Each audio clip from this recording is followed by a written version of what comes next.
చాలా మందికొచ్చే డౌట్ ఇది. ఏందంటే ఇప్పటికి జిమ్ పోయి 1 ఆర్ 2 ఇయర్స్ అయితుంది గానీ బాడీ గెయిన్ అవ్వట్లేదండి. సో దానికి రీజన్ ఏందో తెలుసా? మీరు ఎక్కడనో 3 మిస్టేక్స్ చేస్తున్నారు. అవేంటో నేను చెప్తా.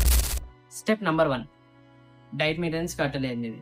అంటే మీరు ప్రోటీన్ ఫుడ్ తీసుకుంటేనే మీకు ఎనర్జీ వస్తది. ఎనర్జీ చేస్తే మీరు వర్కౌట్ చేయొచ్చు. సో మీ డైట్ గురించి ఎలాంటి ఐడియా లేదు. అసలు డైట్ ఇట్లా ప్రిపేర్ చేసుకునే ఒక ఐడియా లేదంటే డిస్క్రిప్షన్‌లో లింక్ పెడతా. లింక్ చూసేయండి.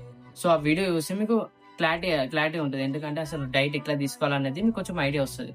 అప్పుడు మీరు మీ డైట్ అనేది ప్రిపేర్ చేసుకోండి. And step number 2 sleep maintenance. So చాలా మంది నైట్ పూట పండుకోకుండా నైట్ ఔట్ చేయడం గానీ, బయట తిరగడం గానీ చేస్తుంటారు. సో మినిమమ్ ఒక జిమ్‌కెళ్ళే person minimum 8 hours sleep maintenance ఉండాలి. ఎందుకంటే నైట్ పూటనే మీరు పండుకున్నప్పుడే బాడీ రికవర్ అయితది. సో మీరు ఆ టైంలో బయట తిరగడం గానీ, ఇంకా వేరే యాక్టివిటీస్ ఎలాంటి టైం నైట్ పూట చేసి బాడీ రికవర్ కాదు. సో మీరు నెక్స్ట్ డే వర్కౌట్ చేయలేరు. స్టెప్ నంబర్ 3 ఇదేంటంటే అంటే చాలా మంది వర్కౌట్ చేస్తారు గానీ, వర్కౌట్ బదులు టైమ్ పాస్ కూడా చేస్తుంటారు. సో ఫస్ట్ మీ ఫోకస్ అనేది వర్కౌట్ చేసేయాలి. అంటే మీ వర్కౌట్ మొత్తం కంప్లీట్ అయిపోయిన తర్వాత వేరే యాక్టివిటీస్ చేసుకోండి. అదర్ యాక్టివిటీస్ ఏదైనా చేసేసుకోండి.